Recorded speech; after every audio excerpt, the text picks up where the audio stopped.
Good evening, everybody. Before I start, let me give my introduction a bit more. And when Mr. Pradeep Gupta and Harminder Singh ji called me and told me that I need to address a partners meet of Crayon, I thought that normally I am called for giving technical talks to CIOs and CISOs because I am an ex-CIO of HCL Technologies from Delhi and a CIO from PricewaterhouseCoopers, India. So as a CIO, I normally provide a lot of inputs to people on technology, cloud, security, and everything. But when I heard that I have to talk to partners of Crayon, I was a bit surprised, but nevertheless, when I was explained what I need to talk, I could understand, fine. I have served the role, and that will be able to help you understand what a CIO wants from the partners. Now here, the partners of Crayon, who you are all here, basically, you are partners for Crayon in Crayon's business, and you need to be partners of CIOs and CTOs in organizational business. So, if that has to be the case, the CIO would ask certain things which they would expect from the partners. I don't have any slide as such. I would refer to some points which I have noted down.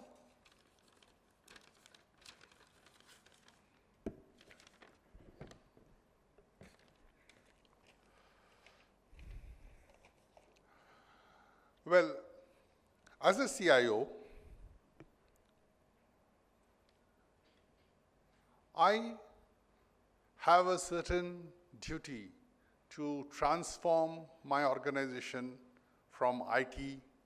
And today the buzzword of digital transformation, which Vikas just said, it is a very, very difficult word to understand. What is it?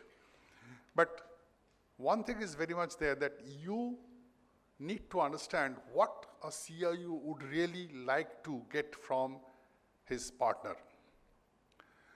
Getting a right technology partner will decide whether the CIO stays on or he is not there. Partners are basically vendors who have transitioned to being a partner, and the CIO would like to work again and again with them. They would not like to leave them. Like life partners, you would not like to leave them, okay? But before you go and talk to a CIO, you should do some homework. The homework is that you need to understand from the organization technology people what sort of architecture the organization has, whether it is an enterprise architecture or an internet-based architecture, as Vikas was telling, that E-architecture or a I-architecture. Now, normally when you go and approach a customer, you also need to find out what is their application portfolio. If they have an application portfolio, you will find the application portfolio might constitute a lot of COT software, a lot of legacy software. They are all interlinked with APIs and all that. And you have a proposal to cloud enable them and take to a cloud. So you have to do a lot of study. You have to go and see and sit down with the people to find out what are those applications, whether you can really, whether those application sets are really optimized, whether you need all the applications. What is the business for the particular organization? Whether the business processes are correct as per the technology available today, okay? Whether the business is spending a lot of money on running that IT organization, running the data center, whether there will be a reduction of cost in case you as a partner propose a particular solution of moving into a cloud, whether the cloud will constitute of a completely private cloud or a hybrid cloud, or you are capable of taking the entire thing to a public cloud. Even today, the CIOs are very skeptical of using completely public cloud because they feel that there is a certain amount of data which they would like to always keep it confidential. Don't challenge them, because it is their data and they know which one to keep in-house and which one they can make it on the public cloud. Now, it is also very important to understand their business process. The business process may require taking a product to the market at the earliest opportunity to ensure that their competitors cannot bring out a product earlier than them. In that case, you have to have a solution which is very agile, very quickly deployable, and does not take a lot of time to get into production. So now you have to understand the business strategy from the CIO. Now, let me tell you, as a CIO, what do I do? When I feel that I need to do some transformation in my IT environment, I call a lot of vendors, partners, and start discussing with them. When I start discussing with them, I try to find out what are the features in their products which will help me, and I make a shopping list. Once I have spoken to 3 or 4 or 5 partners or vendors, software vendors, then I consolidate the shopping list in the form of my requirement and say, this is all what I need. And then you will find an RFP getting published in the market. So that RFP is nothing but the product features of multiple products which are all consolidated in one place. And it may so happen that none of those products satisfies 100% of all those features. So when you go to respond for an RFP, please do not copy and paste from some other proposal and put it there and change the name of the organization. It may not fit the purpose for which the organization is looking for. So what I would suggest that partners should go into the necessities and real demands of the business as required by the CIO and his team, with proper discussions with the best practice people, and try to find out what are those which you should provide, and he should make an RFP which is a very realistic RFP, and then that should be published. In case you take an RFP and respond, but yes, I will do everything which you have asked for, you will fail in your commitment. So please don't do that.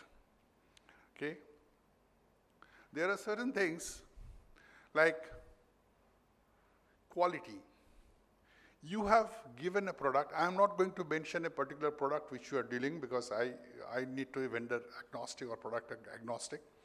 When you are going to suggest a product to the customer, then in that product, you have to ensure that his requirements are satisfied and you are definite that you will be able to implement the product in such a way that the customer would be satisfied. Otherwise, he will shy away from you. Okay? You as a partner has to be a strategy partner with the CIO also. Then only you can become a partner. When you go to the CIO to discuss about the solutions remember, you have to have the right skilled people with you. This is my personal view. When I find a person or a partner coming to me and trying to talk about their product or their services, and ask them a question that, see, can you do this? The marketing person says, sir, I will come back to you with the answer tomorrow.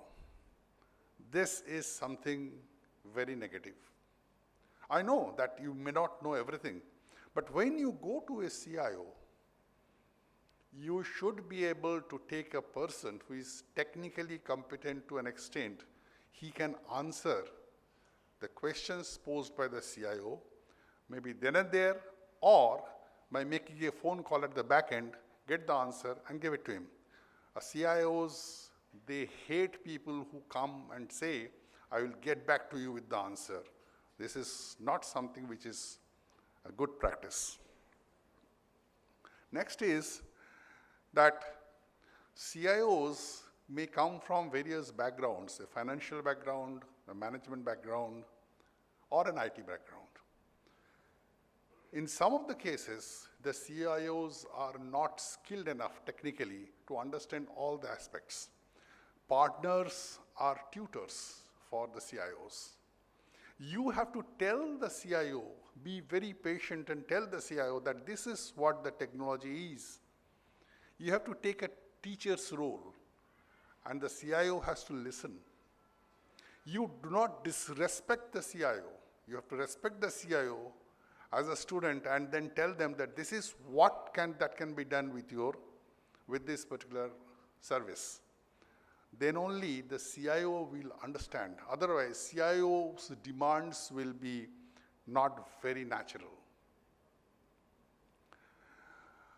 When you talk to the CIO, it is also very important that you get references from other organizations who have implemented your product and services, and it is a very common practice that you give references for somebody's phone number, the CIO's phone number or CXO's phone number, and tell them that, okay, please talk to this gentleman, and he will give you the opinion around us. These are all cooked up stories.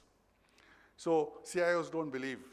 CIOs would believe if you have implemented something in an organization and you are very successful, you arrange for a visit, a demonstration for that particular application. Of course, we limit it within the confidentialities of the organization. Arrange for a demonstration, arrange for a presentation, or take permission from the CIO of the organization and go for a remote session or something like that, okay, with data which is not really critical for the organization.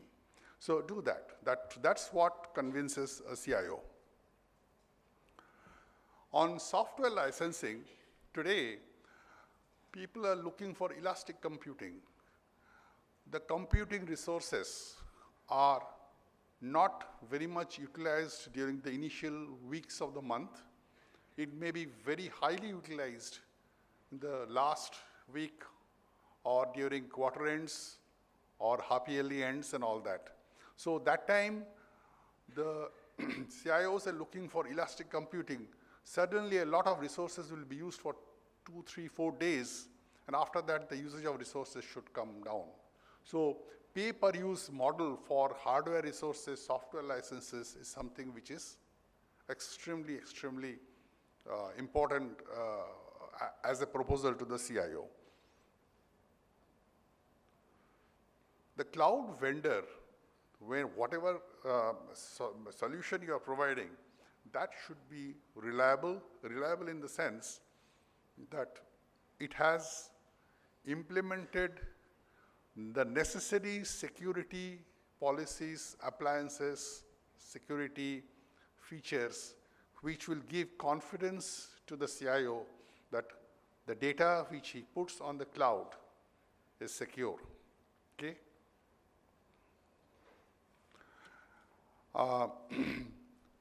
Network reliability.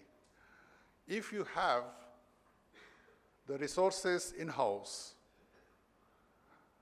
Normally the response for an application is pretty good because it's all on LAN. But even today, with everything like 4G and high-speed internet connectivity across, the response from a cloud is not that good. The question is that the moment you have a demonstration, they will say that it's slow. The data is getting downloaded much slower. You have to have those answers ready because you cannot make it as fast as a local LAN. You have to have your answers ready. You have to balance it against the benefits you are getting through hosting in the cloud. It may be a bit slower, but your business function is not affected. When you talk of change management, a customer is bound to ask a provider for making changes, either because of their business requirement or statutory changes, policy changes,